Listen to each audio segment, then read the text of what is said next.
Hello दोस्तों, तो आज हम एक स्टोरी लेकर आए हैं कि हम किसी के बारे में गलत कुछ सुनकर उसकी बुराइयां करने लगते हैं बिना कुछ जाने समझे।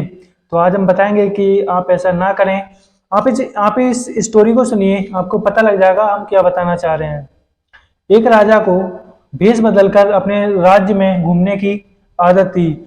तो वो अपनी भेष बदलकर अपने लोगों की खैर खबर लिया करता था। एक दिन वो शहर गया और वहां पे उसने कोने किनारे रोड किनारे एक आदमी की लाश देखी। तो उसके पास से लोग गुजरते हुए जा रहे थे और उसे कोई उठा नहीं रहा था, ना ही साइड उसके घर तक पहुंचा रहा था। राजा उस लाश के पास गया और मदद के लिए बुला रहा था। लोगों ने उसे पहचान नहीं पाया क्योंकि उसने भेष बदल रखा था राजा ने। तो राजा ने लोगों से पूछा कि आप इस लाश को क्यों नहीं उठा रहे हो। तो लोगों ने कहा ये बहुत ही नालायक इंसान है, बहुत ही बेरहम इंसान है, इसलिए हम इसकी लाश नहीं उठा रहे हैं। तो राजा ने उसके घर का पता पूछा, लोगों ने उसका घर का पता बताया। तो राजा उसकी लाश उठाकर उसके घर तक लेके गया। उसकी पत्नी आई और कहा कि मैं जानती हूँ। वो लाश देखकर रोने लगी और कहने लगी कि मैं इस बात की गवाही देती हूँ कि मेरा पति बहुत ही नेक और ईमानदार है। तो राजा ये सुनकर बोला कि पूरा शहर तो कह रहा है कि हाँ, ये आदमी बहुत नालायक है, बहुत ज्यादा बेकार है, आप तो बहुत इसे भला अच्छा इंसान बता रही हो।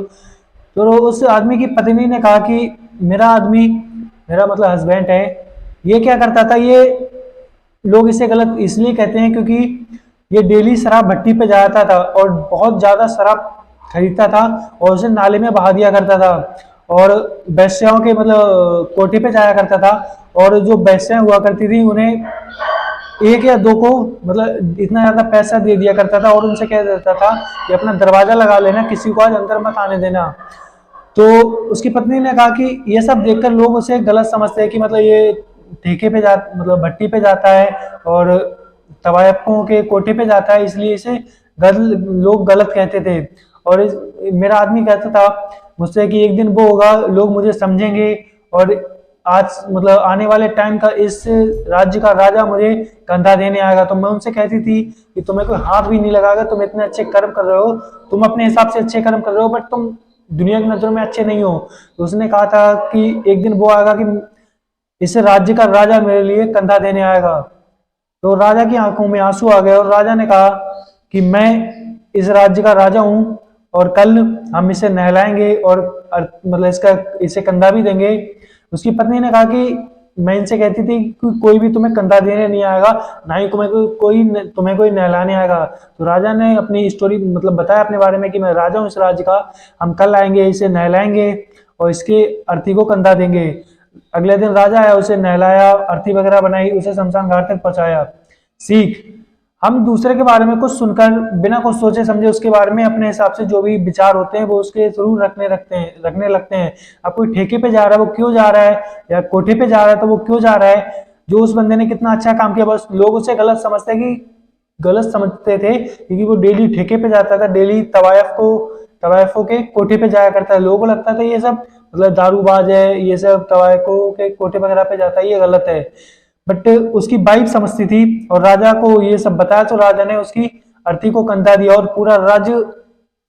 राजा ने पूरे राज्य को ये सब बातें बताई। तो लोगों ने राजा के सामने माफी मांगी। तो राजा ने कहा कि मेरे सामने माफी मांगने से कोई फायदा नहीं है, अगर तुमने इस बंदे को समझा होता तो आज तुम लोग कंधे दे रहे होते।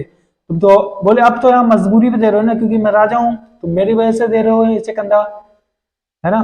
तो किसी के बारे में सुनकर या ऐसे देख भाल के किसी को देख लो तो अच्छी तरीके से देखते हो कि वो भट्टी पे जा रहा है तो क्या कर रहा है, दारू ही खरीद रहा है या वहां से ज्यादा दारू खरीद के नाले में बहा रहा है।